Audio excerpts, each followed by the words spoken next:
I think one of the biggest challenges that face SEMs, and it's not across the board, is that search in general had been thought of as a silo. And I see in somewhat social media is that way, where social media is kind of the hot new shiny object, and that people are talking about it, where in some cases it's traditional PR just moved into a variety of different platforms, where search was that silo where it's like, okay, we have our display dollars, we have our offline, we have search, where now it's being treated as a holistic approach. And it's not that it just is now starting. I just think that more and more people are talking about search as one component of an overall conversation that you're having with a customer, where some companies have placed their bets, or there's consultants out there that all they do is search only, where companies are looking for more of an overall solution, especially when you get to larger companies. They're looking for an overall solution. They're looking for it really more in one place or two places, depending on what their needs are.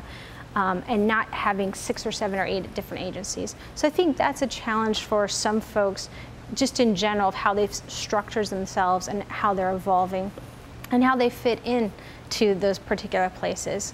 Now, the opportunities for search, I think, are just to show how they do work. So many of the studies that we do show how offline drives people to search. So we know that there's 60+% of people who may see a television ad, or they might see an outdoor billboard. They're going to search, and we can tie that together. And the same with display. We've done several studies where we did maybe a big splash in display, where we then tied it to a few core terms that were important to the campaign, not necessarily brand in general, but really what was that particular campaign about, and saw that lift in search as well. So we're showing that there are these elements out there. It's not that you wake up one day and you're like, you know what, I need a new financial advisor, or I need to go get a home mortgage, or I need to do like something that's big, like I need to book my next vacation today.